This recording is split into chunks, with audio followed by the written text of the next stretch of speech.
Pertama kami berterima kasih atas kesediaan waktunya untuk menghadiri sesi wawancara ini. Yang kedua, kami tim seleksi mengucapkan selamat pada Bu Yesi yang sudah masuk ke tahap akhir dari tim seleksi, yaitu wawancara, 1 dari 36 calon yang lolos ke tahap wawancara. Jadi Ibu sudah menyisihkan sekitar 300 orang calon sebetulnya yang berminat menjadi komisioner KPU RI. Ibu mau memerlukan waktu untuk berdoa, dipersilakan. Silakan kalau mau berdoa. Terima kasih, Pak. Pertanyaan pembuka untuk Bu Yesi. Kita banyak dapat laporan ya Bu Yesi di KPU Provinsi Sulawesi Utara itu katanya sering terjadi kekisruhan di antara komisionernya. Bisa diceritakan enggak kepada kita apa sih sebetulnya yang terjadi dan bagaimana Bu Yesi memilih langkah menyelesaikan soal-soal seperti ini? Silakan. Terima kasih Pak Ketua.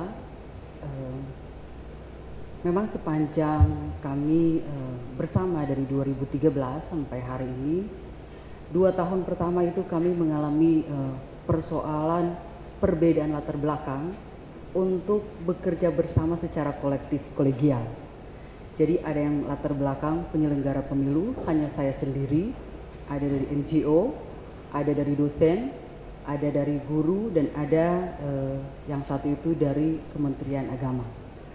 Menyatukan satu tekad bersama untuk membangun sebuah lembaga awalnya sangat berat. Saya harus jujur, tidak mudah untuk merangkul teman-teman. Jatuh bangun, mengabaikan perasaan, tetap berdiri kokoh. Tapi dengan konsultasi dengan atasan langsung saya juga sering konsultasi dengan pimpinan di DKPP, saya menemukan sebuah format yang baru. Artinya bagaimana menyatukan 5 kepala latar belakang yang berbeda untuk satu tujuan. Kami mampu membuktikan itu pada pelaksanaan Pilgub 2015. Semua sudah menyingkirkan perbedaan-perbedaan kepentingan pribadi. Yang ada di depan adalah pelaksanaan pemilihan gubernur. Dan kami melewati begitu banyak badai Pilgub, dan hari ini saya langsung bersyukur sekali kepada Tuhan karena memiliki teman-teman yang bukan hanya partner yang seia sekata, tapi partner berjuang bersama untuk membangun lembaga. Terima kasih. Itu Ibu yang sulit merangkul orang yang berempat itu, aja tahu jangan-jangan Ibu yang sulit dirangkul oleh orang yang berempat ini. Mana yang sesungguhnya ini? Saya tidak bisa menilai diri berlebihan, Pak Ketua, tapi saya ingin memastikan bahwa saya merangkul dalam konteks memahami terkait dengan asas penyelenggaraan pemilu. Karena saya pernah di KPU, saya ingin kami semua dalam komitmen yang sama. Setelah waktu berjalan, kami menemukan bahwa banyak kesadaran-kesadaran yang muncul bersama. Saya juga belajar untuk menilai diri, introspeksi diri. Teman-teman juga berusaha keras untuk introspeksi diri, sehingga menemukan satu format untuk sekarang bahwa yang terpenting bukan kepentingan pribadi, tapi yang terpenting adalah kepentingan lembaga. Dan saya tidak punya format yang tepat, hanya memahami bahwa ini bingkai asas penyelenggara pemilu yang harus kita kawal untuk sukseskan baik pemilihan legislatif, presiden maupun pemilihan gubernur. Pertanyaan ketiga, Bu. Itu kan tadi ada 5 orang dengan 5 latar belakang yang berbeda. Ada LSM, ada akademisi, ada guru, ada orang dari Departemen Kementerian Agama ya. Ada 5. Kira-kira dari 4 itu mana yang paling cepat bisa sesuai mengikuti cara berpikir Bu Yesi ya dalam perjalanannya? Kan tidak mungkin keempat-empatnya langsung kan, tapi satu-satu. Kelompok mana itu? Orang mana yang paling cepat menyesuaikan diri dengan Bu Yesi? Saya menyesuaikan diri dan dia menyesuaikan. Paling cepat itu adalah Pak Ardi Lesmeo, ya, selaku divisi hukum dan teknis. Kemudian yang kedua itu Pak Fakhrudin dan Pak Sul. Yang terakhir memang Ibu Vivi Shores. Vivi ini apa dia? Ibu Vivi Shores, divisi Latar belakangnya logistik Pak? dari LSM. Oke, ini pertanyaan terakhir. Kami ada membaca berita mantan ketua KPU Minahasa diperiksa Polres. Nah, ini ada apa gerangan ini? Iya. Yang dimaksud mantan ini kan pasti Ibu ya? Iya Pak. Nah, coba diceritakan, kenapa itu? Iya, saya KPU 2003 sampai 2008. Kebetulan Pilkada 2007 saya jabatannya sebagai Ketua KPU. Yang akhir masa jabatannya itu selesai 26 Juni 2008. Nah, dalam proses itu saya masih bersedia memenuhi asas akuntabilitas terkait dengan pemeriksaan di Polres Minahasa. Tapi saya ingin memastikan sampai hari ini saya tidak pernah mendapatkan dikenai melanggar hukum atau perbuatan merugikan negara. Ada budaya di Minahasa, masyarakatnya sangat terbuka, kontrol masyarakat sangat tinggi. Mereka bisa melaporkan penyelenggara pemilu. Tapi kebetulan dalam persoalan hibah itu ada 2 tahun anggaran 2008, 2007 dan 2008, dan kami mampu mempertanggungjawabkan dengan baik sehingga gugatan dari masyarakat itu diproses serius oleh Polres Minahasa. Dan tanggal 17 September 2009 saya mendapatkan SP3 bersama dengan kawan-kawan terkait hal itu. Tapi katanya begini, ada total anggaran 8 miliar yang bisa dipertanggungjawabkan itu katanya cuma 6 miliar. Iya nggak begitu? Beritanya begitu sih. Iya, yang sebenarnya itu 2 tahun anggaran. Tahun anggaran ada 7 sekian miliar. Tahun 2008 1,3 miliar, tahun 2008 yang 7 tahun 2007.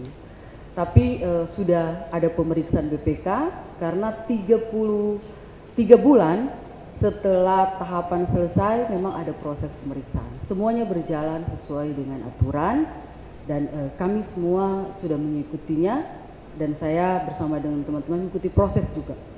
Proses laporan pertanggungjawaban kami kawal, tapi kami menghormati proses di kepolisian dan bersyukur kami mendapatkan status SP3 untuk semua kasus karena tidak ada yang terbukti bahwa kami menyalahi kewenangan, terutama saya menyalahi kewenangan dan merugikan keuangan negara. Ada regulasi yang berbeda, Pak. Cukup, Bu. Pak Hamdi Muluk, dipersilakan.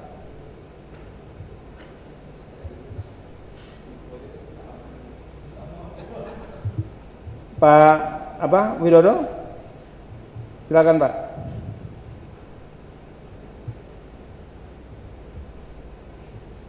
Bu Yesi, ini memang banyak laporan yang tadi yang disampaikan oleh Pak Ketua. Laporan masyarakat tentang bagaimana pada saat Ibu menjalankan tugas fungsi sebagai komisioner itu baru level provinsi. Itu beratnya seperti itu menghadapi ini. Sementara yang Ibu sedang apply ini untuk komisioner pusat. Kenapa Ibu tertantang untuk tetap mengapply ini dan ingin menjadi komisioner itu KPU RI? Terima kasih. Saya ada dalam lingkungan masyarakat yang sangat terbuka di Sulawesi Utara. Mereka sangat pinter, masyarakat yang sangat smart. Mereka tahu kanal-kanal mana yang harus mereka selesaikan. Setiap pekerjaan di KPU itu pasti dipantau. Nah, apakah kami melakukan atau tidak, itu pasti ada laporan masyarakat. Apakah itu suka atau tidak. Yang saya lakukan selama ini adalah melakukan yang terbaik. Kalau seandainya ada tanggapan masyarakat, berarti ada proses pertanggungjawaban terkait dengan tanggapan masyarakat tersebut. Nah, itu yang bisa. Karena tidak semua kami, saya dan kawan-kawan itu untuk membela diri. kami melakukan semua tahapan penyelenggaraan pemilu, semua prosedurnya, tapi kami ingin memastikan setiap tanggapan masyarakat lewat kepolisian itu kami harus hadapi, lewat sengketa harus hadapi. Nah, itu tantangan yang pada akhirnya saya mampu selesaikan dan berkeinginan untuk mendaftar di KPU RI. Begitu ya Bu ya. Suami Ibu wira swasta? Iya Pak. Wira swasta apa itu Bu? Suami saya itu sekarang kebanyakan bertani dan dia memiliki kendaraan untuk swasta mencari uang. Bertani Ibu? Iya. Tani Umumnya di... bertani. Oh, umumnya bertani ya. Bukan tapi petani besar ini ya. Iya, bayangan saya ini kan juga di Padang begitu kan, di Bukit Tinggi gitu. Ini petani besar ini ya Bu ya? Tidak Pak. Enggak. Maksud saya mau ke sana itu sebetulnya. Bu Yesi. Iya. Apa sebetulnya konsep yang ingin Ibu nanti kontribusikan sehingga Ibu kemudian berkeinginan sekali untuk jadi komisioner ke KPU ini? Apakah Ibu punya sesuatu yang ingin Ibu berikan? Bagaimana? Terima kasih. Belajar dari pengalaman di kabupaten, belajar dari pengalaman di provinsi, ada dorongan yang kuat sekali untuk coba melihat bahwa masih ada kelemahan-kelemahan yang kelihatan, yang nampak di KPU terkait dengan organisasi dan birokrasi pemilu masih perlu diperbaiki dengan mempertimbangkan pengalaman kami di kabupaten dan di provinsi. Nah, karena sekretariat itu pemegang yang luar biasa terkait dengan sempurnanya komisi pemilihan ini.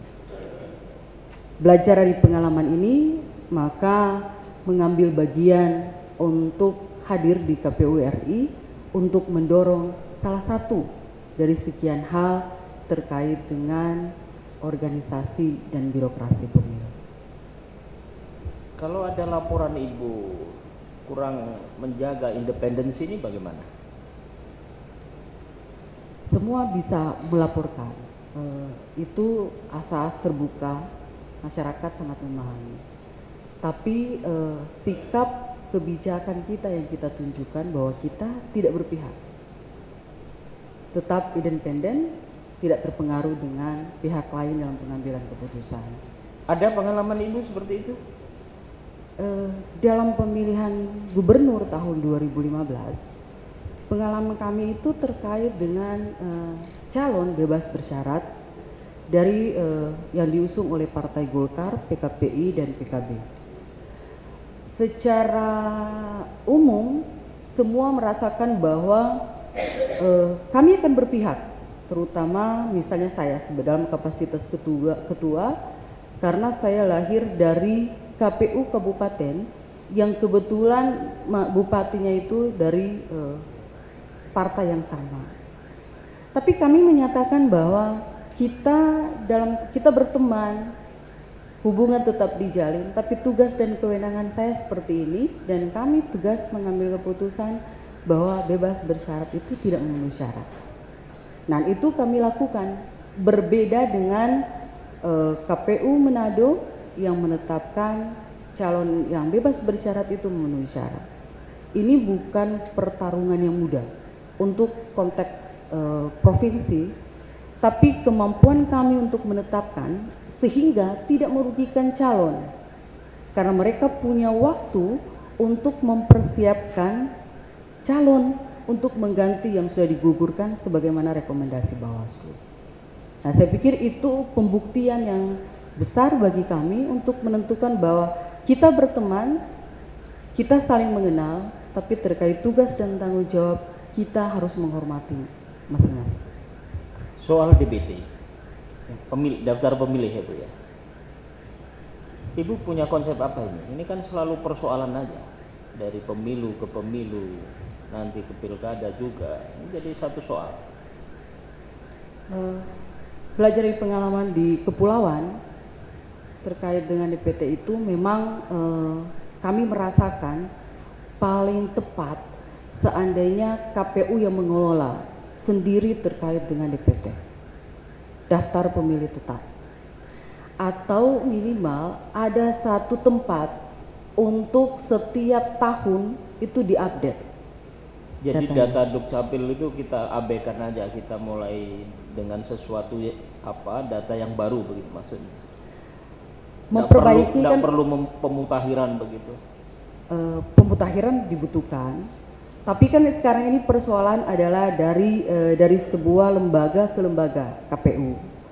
Nah, dari lembaga ini kami melakukan pemutakhiran. Setelah dilakukan perbaikan masuk di KPU, tapi untuk pemilu berikutnya kami juga harus menerima hal yang sama.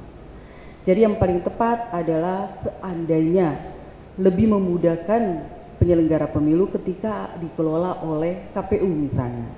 Satu tempat, apakah dia lahir sampai dia mati, proses pergantian dilakukan. Itu. Terima kasih Prof. Widodo. Profesor Nicholas disilakan. Terima kasih Pak Ketua. Selamat Bu Yesi atas keberhasilan sampai di tahap ketiga ini. Bu Yesi, saya mau tanya nih, simpel aja. Dulu waktu kuliah cita-citanya punya cita-cita apa Bu? Punya cita-cita jadi apa Bu? Waktu S1 saya punya cita-cita jadi pendeta. Jadi pendeta. Itu saya kira alasannya kenapa Ibu dalam makalah Ibu ini menulis memilih resiko tertinggi siap lengser dari jabatan, karena pendeta ini yang diurus adalah jabatan di surga gitu kan. Jadi duniawi sudah nggak takut gitu saya kira. Tapi ini menarik Bu, bahwa Ibu ini seorang risk taker saya kira. Dari apa yang Ibu tulis di sini. Bisa nggak Ibu ceritakan intimidasi atau ancaman apa yang paling hebat yang pernah Ibu rasakan, pernah Ibu alami selama Ibu memegang amanah sebagai Ketua KPUD di Minahasa maupun di Sulawesi Utara Bu? Terima kasih. Intimidasi yang paling besar adalah ketika saya menetapkan hari H pemungutan suara tanggal 18 Desember 2007. Tanggal itu berdekatan dengan Hari Raya Keagamaan. Pasti ada begitu banyak toko-toko yang kurang menyetujui pelaksanaan tanggal 18 karena berdekatan. Prinsipnya harusnya itu tidak boleh berdekatan. Tetapi tahapan program dan jadwal itu tidak bisa lagi dilakukan pada tahun 2008. Dia harus dilaksanakan pada tahun 2007. Ini konteks Minahasa. Yang bisa saya lakukan adalah tekanan yang paling besar itu dalam konteks budaya Minahasa adalah toko-toko agama dan toko adat. Yang dilakukan adalah silaturahmi, kami berbagi berkunjung ke semua tokoh agama, kami menceritakan, dan pada akhirnya pada mendekati masa kampanye itu semua tokoh agama menyetujui, bahkan menjadikan pemilu itu damai karena dilaksanakan pada hari-hari mendekati hari keagamaan. Karena tanggal 1 Desember itu sudah dilakukan Natal. Nah itu memang luar biasa, tekanan itu yang paling besar. Itu yang saya alami di kabupaten. Kalau di provinsi, yang saya alami adalah pelaksanaan Pilgub 2015. Itu bagaimana begitu banyak pihak untuk meminta kami agar memasukkan calon bebas bersyarat ini memenuhi syarat. Itu bukan hanya dari kalangan partai politik, dari toko-toko yang saya segani selama ini, yang kami hormati, dalam semua pihak. Tapi memang itu sangat menantang untuk kami tidak mengikuti, tapi tetap tegas bahwa dia tidak memenuhi syarat. Saya pikir dua pengalaman ini yang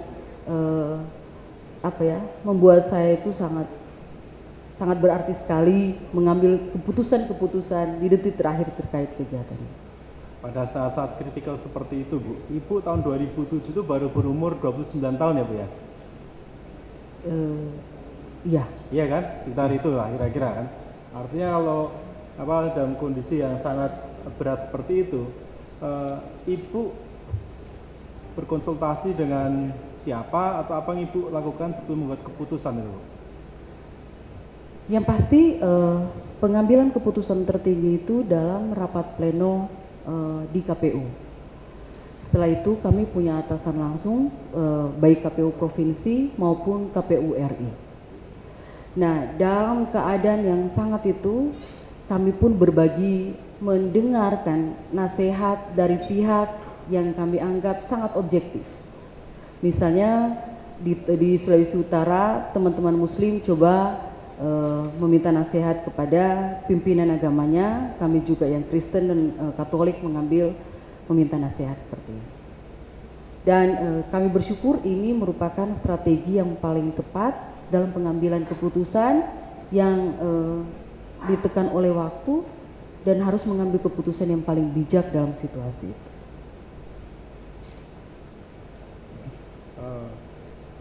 Kalau kita mengevaluasi pilkada serentak di 2015 kemarin, Bu, Sulawesi Utara kan salah satu yang memiliki dinamika yang sangat tinggi selain yang di Pilgub, tapi juga di pemilihan wali kota Manado ya, Bu ya. Nah, Ibu bisa ceritakan nggak bagaimana kesulitan Ibu ketika harus menghandle Pilgub dan juga kemudian mengambil alih KPU kota Manado? Terima kasih, Pak. Ya, di Sulawesi Utara di 2015 selain Pilgub kami menangani 7 kabupaten kota. Yang 6 ini semuanya baik-baik, kecuali 1 kota Manado, yang pada akhirnya kota Manado ini berdasarkan putusan itu harus ditunda di pelaksanaannya di 2016. Jadi yang seharusnya dilaksanakan 9 Desember, karena tanggal 8 ada putusan TUN Makassar yang menyatakan putusan sela agar supaya calonnya itu belum bisa diikuti untuk pelaksanaan tanggal 9 Desember. Sehingga logistik yang kami rancang itu sudah ada di TPS. Karena putusannya siang, bahkan 2 hari sebelum pelaksanaan kami sudah distribusi logistik. Nah, putusannya tanggal 8 jam 11 baru kami menyatakan hanya pemilihan gubernur, sedangkan pemilihan wali kota ditunda. Ini tidak mudah untuk mengkonsolidasi badan ad hoc. Tidak mudah untuk kami menyebarkan berita sudah detik-detik pelaksanaannya. Karena hanya menghitung jam itu sudah proses pembukaan kotak di TPS. Tapi kami melakukan hal itu bersama dengan KPU RI. Yang kedua adalah proses kasasi yang kami lakukan untuk KPU Manado, karena kami merasa bahwa dalam keyakinan dan dalam aturan kami bahwa bebas bersyarat itu tidak memenuhi syarat. Kami bersyukur karena emang memutuskan yang bersangkutan tidak memenuhi syarat dan kami melanjutkan tahapan pemungutan dan penghitungan pada 17 Februari 2016. Manado itu salah satu dari 5 daerah yang pilkadanya ditunda di 2016. Satu lagi, Pak. Siap. Makasih Pak Ketua. Ibu kan sebelum masuk ke KPU itu pernah aktif juga di Koalisi Perempuan Indonesia ya, Bu ya? Iya. Aktivitas ini masih jalan terus atau sekarang sudah berhenti, Bu, karena kesibukan di KPU? Masih sesekali berjumpa iya, tapi aktivitas dalam kapasitas sebagai sekretaris cabang sudah tidak, karena anggaran dasar anggaran rumah tangga Koalisi Perempuan itu tidak boleh merangkap 2 jabatan. Jadi saya mengundurkan diri sejak 2013 dan sekarang saya hanya bergabung untuk kegiatan-kegiatan sosial yang dilakukan. Terima kasih Profesor Niko. Sekarang giliran Pak Hamdi. Ya, Profesor Hamdi, silakan. terima kasih Pak Ketua.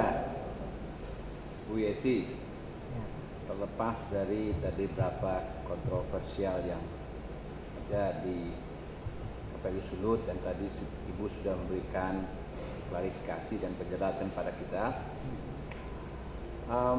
Ibu sekarang mau masuk ke level nasional di KPU RI. Mungkin Ibu juga sudah melihat dari 36 yang lolos itu, ya cukup banyak nama-nama yang punya reputasi yang bagus, termasuk juga 5 incumbent dari komisioner yang sekarang, itu 5 juga ikut. Nah, artinya itu juga kalau kita bercermin dari beberapa pendapat atau penilaian banyak pihak bahwa komisioner yang sekarang cukup bagus kinerjanya, artinya saingan itu cukup berat. Nah, kira-kira begini pertanyaan saya, dengan peta pertarungan seperti itu, kira-kira apa yang Ibu mau tonjolkan bahwa Ibu juga punya terobosan gagasan yang juga cukup untuk meyakinkan kita bahwa Ibu juga cukup confident untuk bertarung dengan yang sekarang, misalnya katakanlah begitu. Atau dengan kata lain, apa kelebihan Ibu dibanding yang sekarang, misalnya gitu ya, komisioner sekarang. Atau dengan kata lain, Ibu punya gagasan terobosan baru apa, ya tentunya setelah melakukan assessment terhadap kondisi KPU yang sekarang. Silakan Bu. Atasan saya sekarang ini bagus semua Pak, tapi dalam konteks pertarungan ini yang bisa saya sampaikan bahwa sangat penting untuk memperhatikan daerah-daerah di kepulauan. Saya punya daerah perbatasan.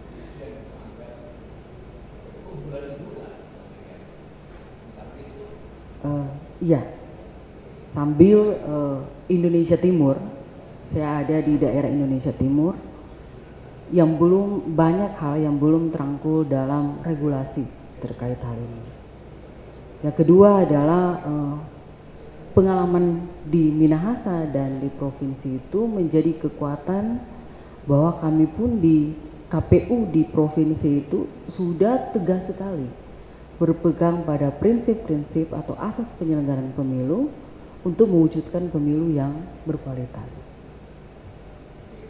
Tapi apa ada hal-hal yang lain yang bisa Ibu katakan kepada kita ya? Misalnya soal DPT, soal rekapitulasi atau soal IT, ide-ide lain yang bisa meyakinkan kita bahwa Ibu memang sudah saatnya diangkat ke level nasional. Saya berdasarkan pengalaman empirik saya, pengalaman terkait dengan distribusi logistik. Penganggaran yang digunakan selama ini adalah penganggaran di daratan. Artinya tidak ada perlakuan khusus terkait dengan anggaran untuk daerah-daerah kepulauan. Sehingga ada begitu banyak kesulitan yang dihadapi.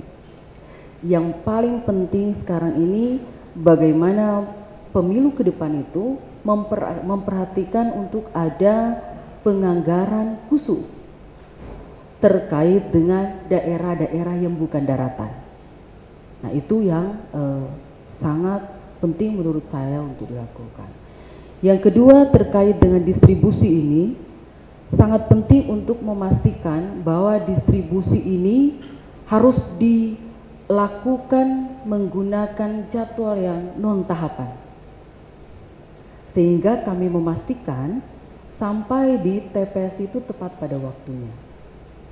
Kita selama ini hanya membuat jadwal tahapan program dan jadwal secara keseluruhan.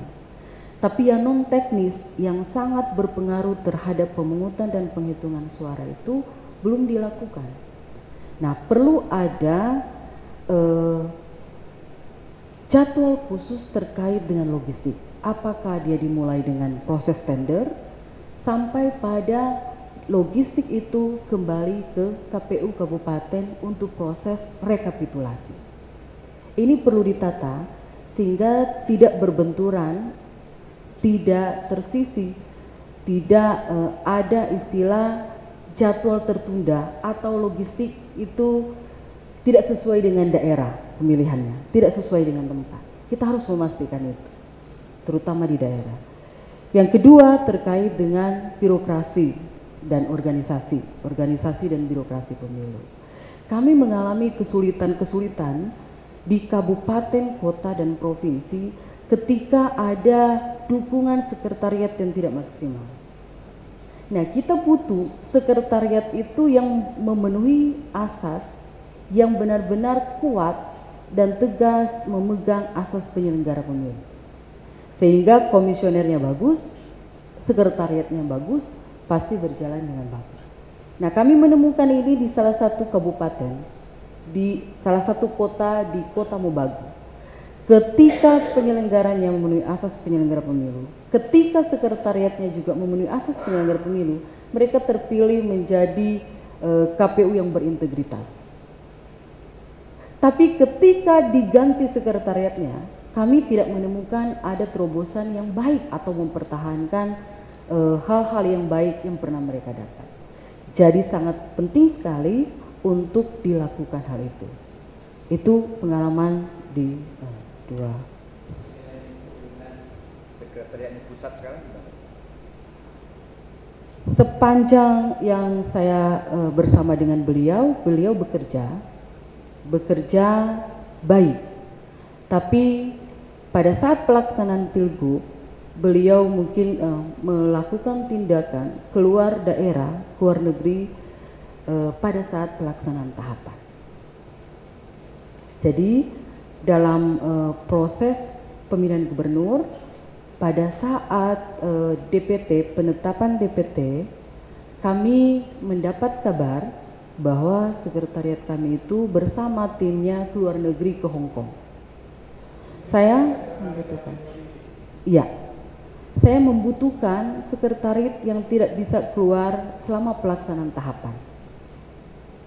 Kenapa? Karena pada saat itu Mendagri juga hadir di KPU, semua Forkopimda hadir di KPU, tapi kami tidak dapat dukungan sekretariat. Penting sekali untuk menjaga itu. Saya sudah menyampaikan itu ke atasan dan tindak lanjut juga sudah dilakukan dan sudah dilakukan perbaikan. Tapi saya berharap hal itu sama di dua kabupaten. Jadi kenapa bisa begitu sekretariat di Sulut itu? Sebab ini kemarin kita tanyakan juga ke banyak calon komisioner ini, sebenarnya bumbu yang ideal itu apa? Filosofinya ya, apakah sekretariat itu benar-benar harus subordinat? Jadi dia harus patuh betul-betul dengan komisioner atau mitra? Sebenarnya gimana yang pas? Bagi kami yang pas adalah mitra sejajar. Tadi dia nggak mau patuh sama ibu, pergi ke Hong Kong gitu. Gimana? Iya, kami sebenarnya idealnya adalah sekretaris itu punya tupoksi sendiri. Di dalam Undang-Undang nomor 15, Undang-Undang nomor 15 tahun 2011, sekretaris tugasnya sudah jelas, membantu memfasilitasi KPU. Tapi ada satu yang menjadi tugas dia adalah soal proses pengadaan barang dan jasa adalah kewenangan dia. Ini sangat ideal. Nah, memang tidak boleh kami menyatakan bahwa sekretaris itu di bawah. Tidak bisa. Sebagai mitra kerja kita saling mensupport. Tetapi kita membutuhkan mitra kerja yang benar-benar sangat profesional, punya keterampilan, sangat kuat untuk menjaga lembaga KPU. Nah, program KPU RI terkait dengan pegawai yang organik itu sangat baik sekali. Nah, tapi tidak bisa dipungkiri masih banyak sekretariat yang bukan pegawai organik, sehingga takutnya ada intervensi dari incumbent yang mencalonkan. Nah, kita butuh sekretaris yang mensupport semua kegiatan. Kegiatan bukan mensupport pribadi dari komisioner, tapi semua tahapan yang dilakukan. Terima kasih Ibu Valina. Ya, terima kasih Pak Ketua. Bu Yesi ya, saya senang Bu Yesi ada di sini ya pada siang hari ini. Tapi saya juga tidak pernah lupa mengenai banyaknya kasus di Sulawesi Utara. Mulai dari Pilak 2014, itu kan kasusnya luar biasa ya, sampai diberhentikan Ketua KPU Kota Manado dan 2 orang anggotanya ya, karena memang kacau mencari apa itu namanya plano saja sudah berserakan di mana-mana itu kertas plano waktu itu. Termasuk juga KPU provinsinya juga diberikan peringatan keras waktu itu. Bu Yesi dan Vivi waktu itu. Saya senang, tapi pada pihak lain saya juga ada rasa khawatir begitu mengenai soal kolegialitas itu. Sebab lembaga ini adalah lembaga yang memang profesional menyelenggarakan pemilihan umum, tapi pada pihak lain bersentuhan dengan banyak kepentingan eksternal gitu ya. Sehingga apabila kolektif kolegialitas ini tidak bisa ditegakkan, ini bisa membuka akses pada kepentingan luar masuk pada lembaga. Saya masih mendapatkan masukan bahwa, mohon maaf ya, saya sampaikan tidak apa-apa ya, bahwa Bu Yesi ini masih saja arogan, kemudian mengambil keputusan sepihak atas nama anggota KPU provinsi dan sebagainya begitu. Mudah-mudahan sudah tidak demikian, karena tadi Bu Yesi sudah mengklarifikasi dan mengatakan bahwa sekarang sudah solid dan lain-lain. Tapi bagaimana caranya Bu Yesi meyakinkan saya bahwa memang tidaklah demikian begitu? Karena kalau demikian saya termasuk yang khawatir begitu terhadap, karena ini KPU nasional ya, ini akan memimpin tidak hanya Jakarta atau Sulawesi Utara, tapi dari Sabang sampai Merauke, dan pekerjaannya luar biasa beratnya gitu kalau tidak kolegialitas itu ditegakkan. Silakan. Terima kasih. Terkait hal ini, yang bisa saya lakukan adalah kalau dikatakan arogan, ambil keputusan sendiri, saya menyatakan tidak bisa, karena ada aturan di KPU bahwa keputusan itu harus kolektif kolegial. Sebelum menandatangani sesuatu itu harus ada paraf dari 4 komisioner. Jadi semua keputusan di KPU provinsi itu harus dibahas dalam rapat pleno, dan rapat pleno itu bukan hanya 5 komisioner tapi semua pejabat lingkungan KPU. Kemudian ketika saya menandatangani sesuatu, maka itu ada paraf disposisi dari sekretariat dan 4 komisioner. Jadi sepanjang saya menjabat ketua KPU, saya belum pernah melakukan atau mengeluarkan surat karena arogan tersendiri tanpa diketahui oleh teman-teman. Saya pikir aturan di KPU itu mengharuskan kami untuk tunduk, dan keputusan di KPU itu adalah keputusan kolektif kolegial. Sejauh ini tidaklah demikian yang saya lakukan, baik ketika take over KPU Talaut, asistensi untuk KPU Manado maupun pelaksanaan pilgub.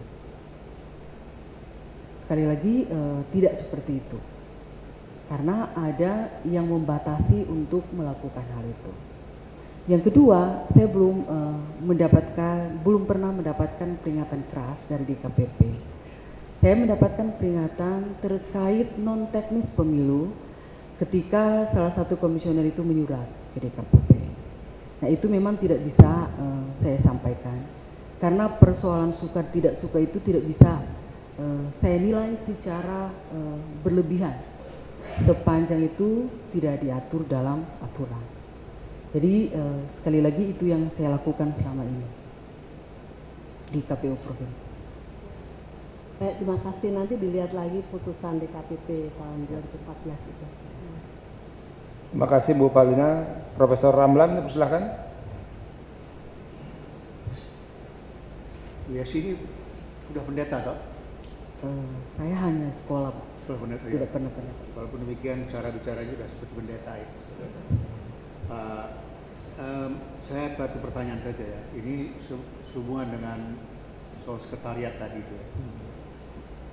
Saya menyimpulkan bahwa di Indonesia itu pemilu Indonesia punya 4 reputasi internasional. Tapi dalam konotasi jelek.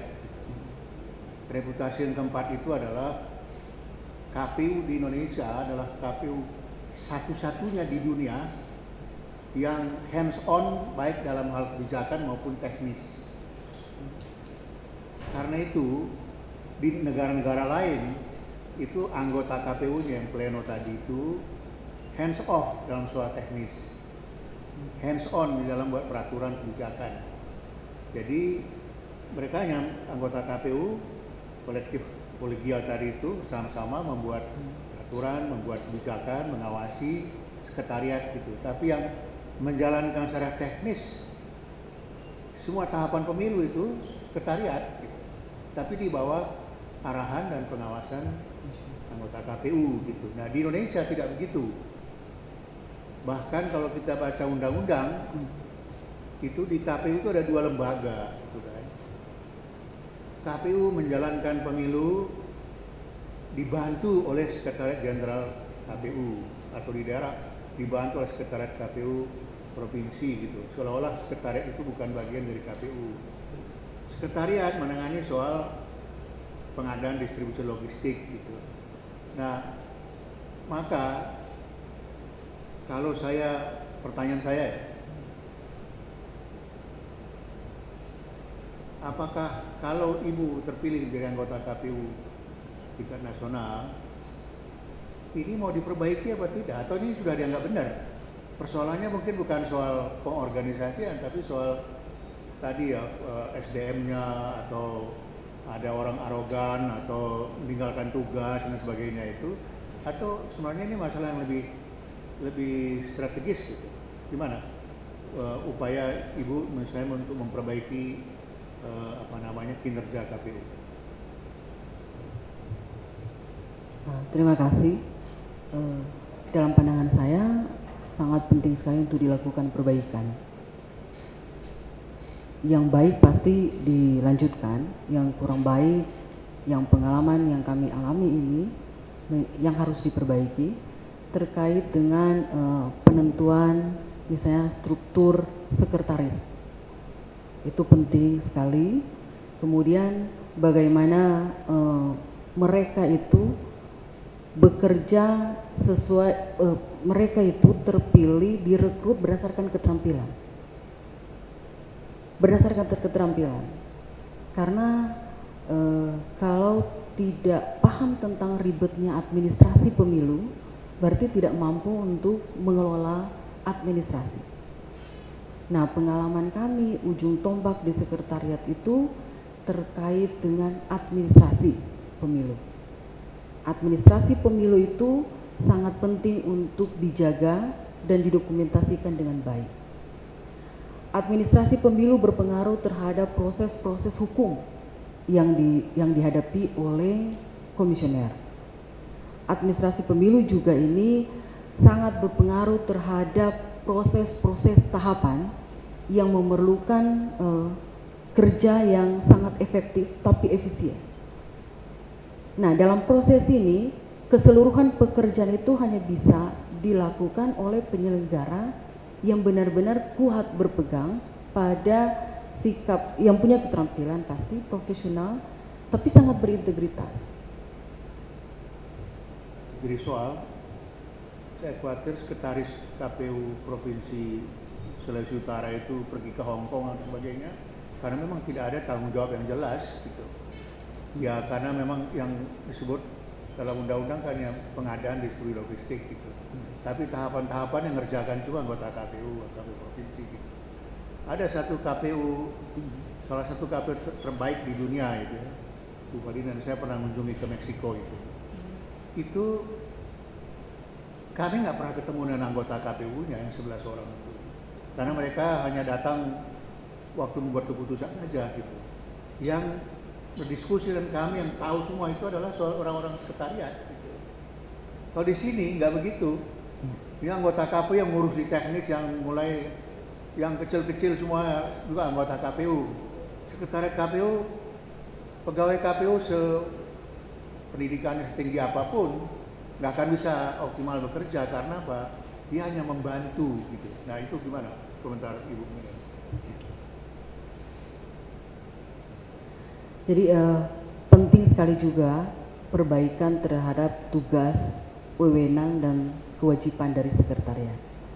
Kalau selama ini memang semuanya hanya membantu, selain khusus untuk pengadaan barang dan jasa, bagaimana mereka itu harus detil, secara detil pengaturan tugas wewenang sekretariat, sehingga tidak terjadi dua orang dalam suatu lembaga, dan bagaimana optimalnya dukungan sekretariat itu mensupport tahapan. Jadi perbaikan terkait dengan tugas wewenang sekretariat itu sangat penting untuk dilakukan. Bu Yesi, ini udah hampir selesai, saat-saat terakhir. Ini kan Ibu kenal ya dengan yang namanya Bapak Ardiles Mewah itu? Iya, kenal rekan ya? kerja saya, Pak. Nah, kalau kenal nih ada pertanyaan ini. Kalau kami harus memilih satu di antara dua, karena ini kan sama tempat bekerjanya.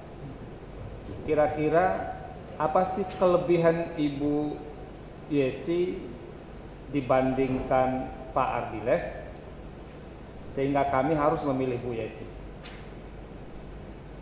Silakan. Secara struktur saya ketua.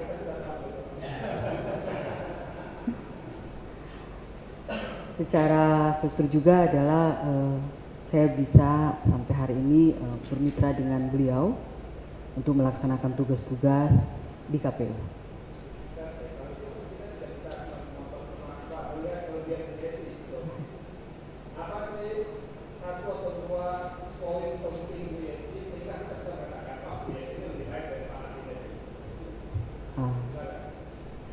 Kalau saya boleh meminta, saya mewakili perempuan untuk hal ini, untuk pemenuhan kuota.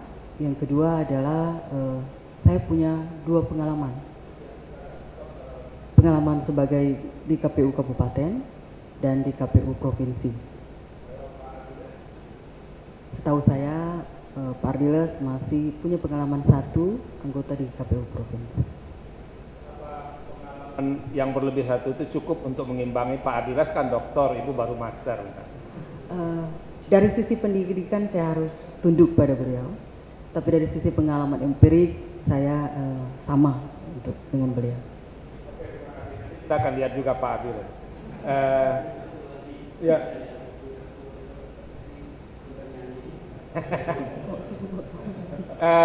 Bu Yesi, ini kan kalau Ibu nanti terpilih kan 1 dari 7 orang. Siapa sih 6 orang yang lain yang capable dan bisa bekerja sama dengan Ibu di antara 35 yang lain? Sebutkan saja namanya tanpa perlu menyebutkan alasan. Siapa? Saya suka bekerja sama dengan Ibu Ida. Oke. Ibu Umi. Ibu Tanti. Ibu Tanti. Marianti. NTT, Pak. Oke. Itu sudah 3 perempuannya? Ya. Terus? 4. Ya 4. Siapa lagi? Baru 5?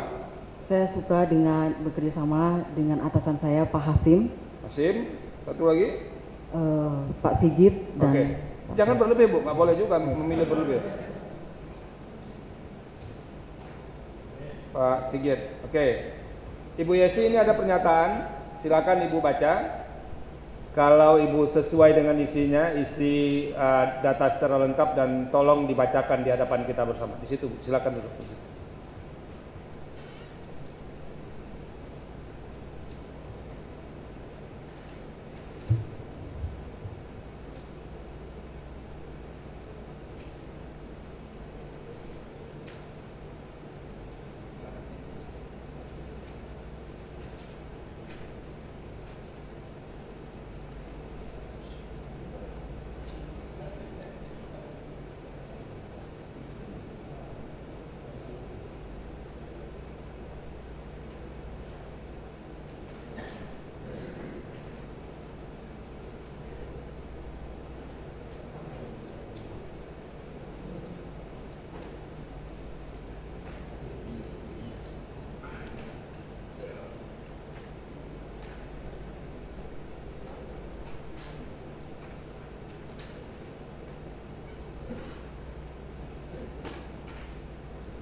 Surat pernyataan. Saya yang bertanda tangan di bawah ini nama lengkap Yesi Yemomongan, nomor 194 KPU, nomor pendaftaran 194 KPU, alamat Perumahan Gria Sial Lestari 2, Blok H nomor 10, Kecamatan Pineleng, Kabupaten Minahasa, Provinsi Sulawesi Utara, menyatakan apabila terpilih menjadi salah seorang calon anggota Komisi Pemilihan Umum Republik Indonesia yang diusulkan oleh Presiden kepada DPR RI, bahwa saya tidak akan melakukan kegiatan penggalangan dukungan politik yang berpotensi mempengaruhi dan atau merusak integritas dan independensi KPU RI sebagai penyelenggara pemilu. Yang membuat pernyataan Jakarta 25 Januari 2017, Yesi Yemomongan sudah bertanda tangan. Terima kasih Bu Yesi, kami sangat menghargai waktu Ibu untuk hadir di sesi wawancara ini, dan setelah ini bisa kembali ke aktivitas sehari-hari, terutama penyelenggaraan pemilu ya, karena mungkin ada proses juga di sana sekarang. Itu yang pertama. Yang kedua,